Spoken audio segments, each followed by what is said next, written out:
Fala galera, eu sou Larissa Rezende, sejam muito bem-vindos ao Dimensão Cultural, o lugar no universo onde filmes, séries, livros e games se encontram.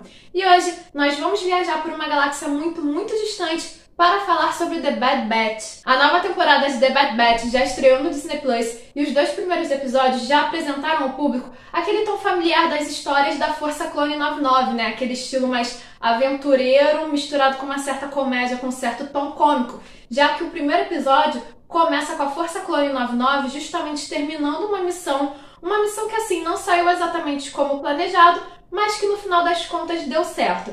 E tanto o fato de não sair como planejado quanto a questão cômica dessa missão vai ser graças ao Wrecker, né, nosso brutamontes bem-humorado. E é muito legal ver essa primeira missão, que apesar da gente não ter assim, uma profundidade, não ser uma missão importante necessariamente para a história deles, é muito legal mostrar a interação entre os personagens, né? Enquanto a maior parte do grupo tá ali no meio da missão, a Ômega vai ficar na nave com o Tech. E é muito bonitinho, porque o Tech vai insistir para que ela estude durante a missão, né? Saiba os tipos e as classes das naves espaciais, principalmente naves imperiais, para estar sempre preparada. Então a gente já começa essa temporada vendo o quanto existe aí uma figura paterna, né? O quanto toda a Força Clone, né, principalmente o Hunter, acaba sendo uma figura paterna para a Ômega, assim como o Din Djarin é uma figura paterna para o Grogu lá em Mandalorian. Né? E essa temporada é muito legal nessa questão porque, como eu falei, vai expandir essa figura paterna. Na primeira temporada, a gente vê uma aproximação muito maior entre a Ômega e o Hunter, que é o líder do grupo. Agora a gente vai ver que todos ali já entenderam que a Ômega é parte da família, né? Como se fosse a irmã mais novinha deles, afinal são todos ali clones. Então a gente vai ter essa figura paterna, essa relação paternal, né? Essa relação familiar com o Tech nesse início de temporada. A gente vai ter mais pra frente nos outros episódios com o Echo também. Então acaba sendo muito fofo e a ideia é que, assim, acho que eles finalmente entenderam que eles precisam se unir para sobreviver, né? Assim, os diferentes, os excluídos, eles acabam precisando se unir para enfrentarem o que tiverem que enfrentar na galáxia. E com isso, nós vemos que eles vão se manter fazendo missões para a CID, para conseguirem sobreviver na galáxia. E agora, a próxima missão, que vai ser a missão que vai englobar esses 2 primeiros episódios dessa temporada, vai ser dada pela CID através de uma amiga dela. A gente vai conhecer a Fi, que é uma amiga pirata da CID, e assim, é uma personagem que aparece em 5 segundos de cena, mas já demonstra um certo interesse, assim, já chama uma certa atenção do público, e a gente espera que tenha mais sobre ela ao longo da temporada, né? Parece uma personagem bem interessante. E a verdade é que essa missão é nada mais nada menos do que saquear o castelo de Conde Dooku no seu planeta natal Sereno. Ou seja, a gente vai ter aí a ideia dos espólios de guerra, né? Após o Império se formar e se manter na galáxia, eles agora estão em Sereno e começam a saquear as riquezas do Conde Dooku. Só que a Fi dá esse toque porque, assim, antes do Império sugar tudo que tiver que sugar ali no planeta, eles têm a chance de pegar uma parte dessa riqueza do Conde Dooku. E isso é muito legal porque a gente já vê, já é um personagem que apareceu na trilogia prequel, que apareceu no desenho Clone Wars, então a gente já vê uma conexão entre The Bad Batch com outras produções do universo, como sempre existiu em Star Wars, né? É muito legal essa ideia de ter essa conexão, por mais que The Bad Batch não esteja tão distante assim de Clone Wars, porque dá essa ideia de que são histórias diferentes, são personagens diferentes, mas que tudo está conectado numa mesma galáxia, num mesmo universo, numa mesma linha narrativa. Então é sempre bem legal ver esse tipo de conexão dentro de qualquer produção da saga. Mas é óbvio que a missão não sai como planejado e agora eles precisam sair daquele planeta são e salvos e escapar dos Clone Troopers que trabalham para o Império. E é muito legal esse momento porque eles vão se ver divididos. Um grupo vai se manter sereno bem ali no palácio do Conde Dooku tentando escapar dos Clone Troopers, enquanto os outros vão cair ali no meio da floresta e aí vão tentar escapar das mãos imperiais. E é muito legal porque nesse momento eles vão mostrar justamente, eles vão encontrar na verdade com um dos habitantes de Sereno, na verdade com um sobrevivente, porque quando eles chegam, eles vão ter aquele choque de que o planeta está totalmente destruído, foi bombardeado, então a maioria da população está morta, muito parecido com o que o Império fez em Kamino na temporada anterior da série. Então acaba trazendo também uma reflexão muito grande, porque para eles, né, para a Força Clone 99, A destruição de Kamino foi uma destruição que foi mostrada assim como necessária para as intenções imperiais.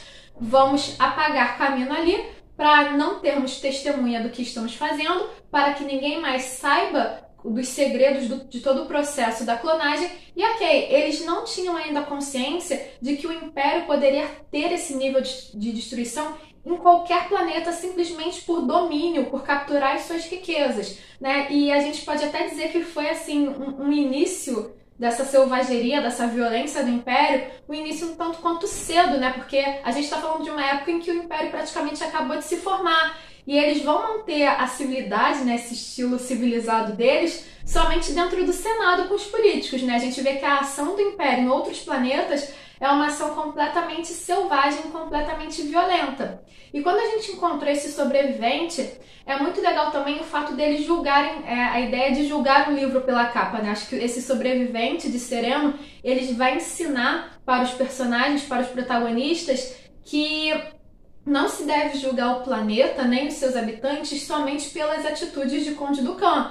Ele acabou se tornando o representante do planeta, mas ele era um membro de Sereno entre toda a população e acabou agindo errado, né? Isso também é muito interessante ver, porque a gente pode ver o quanto as intenções do Dooku elas mudam ao longo dos anos e elas são totalmente corrompidas pelo lado negro. Porque quando a gente vê lá o início da história do Conde Dooku em Histórias de Jedi, a gente vê que ele sai da Ordem por ele considerar a Ordem corrupta, né? Na verdade, ele considera a República corrupta, e já que a Ordem Jedi trabalha para a República, a Ordem também é corrupta, e ele quer fazer um bem para o seu planeta, para o seu povo. O problema é que quando ele é corrompido para o lado negro, ele também acaba utilizando de exploração, de violência para com seu povo, para enriquecer cada vez mais. Além disso, esse personagem sobrevivente de Sereno vai mostrar o quanto é importante manter viva a história de um povo. Ele vai estar lá no planeta resistindo, um dos últimos sobreviventes, a gente não vê mais ninguém com ele,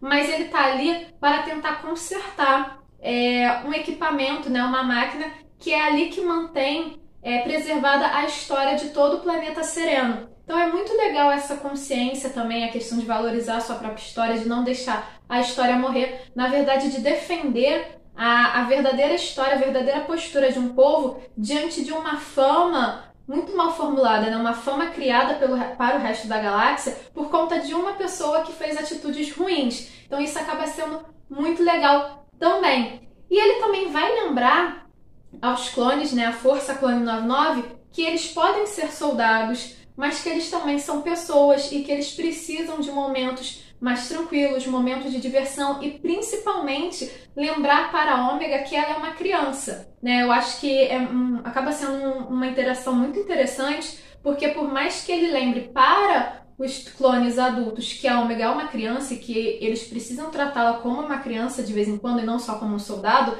mais do que isso, ele lembra a própria Ômega que ela é uma criança, porque a Ômega ela não age como uma criança, ela nunca teve a oportunidade de agir, né? Nem em Kamino. Ela cresceu em torno de cientistas de Kamino, em torno de clone troopers que tiveram um crescimento acelerado.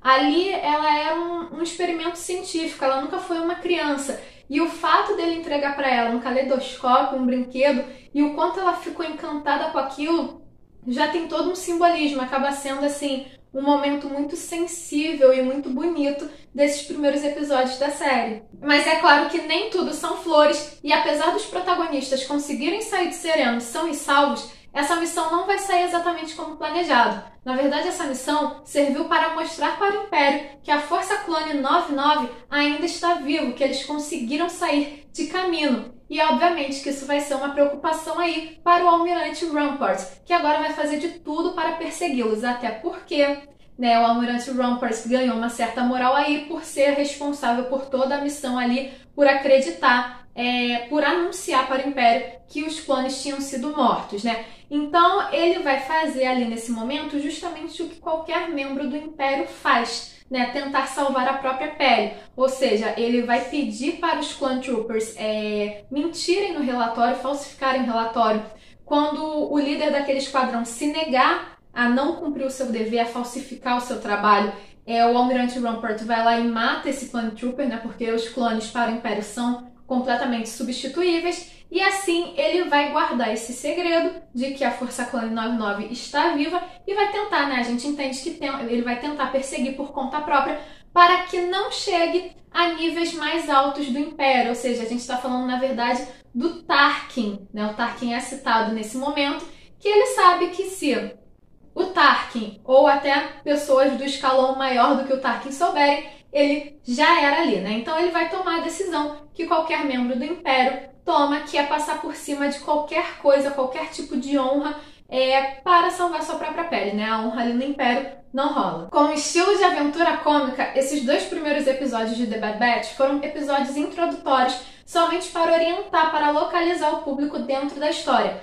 dando a entender que essa temporada vai partir da premissa de que o Império descobriu que a Força Clone 99 está viva e que agora vai atrás dela. Enquanto isso, os nossos protagonistas vão tentar encontrar alguma forma de se libertar desse passado, né? De poder viver, de poder sumir na galáxia e viver em paz em algum planeta distante. Apesar de serem considerados episódios introdutórios, esses primeiros momentos da série já prenderam a atenção do público, indicando que essa nova temporada de The Bad Batch vai ser simplesmente incrível. E vocês, já assistiram os novos episódios de The Bad Batch? O que acharam? Curtiram? O que esperam para essa temporada? Deixe a opinião de vocês aqui nos comentários e não se esqueça de curtir esse vídeo e de se inscrever no canal para continuar acompanhando as nossas aventuras. Nos vemos na próxima!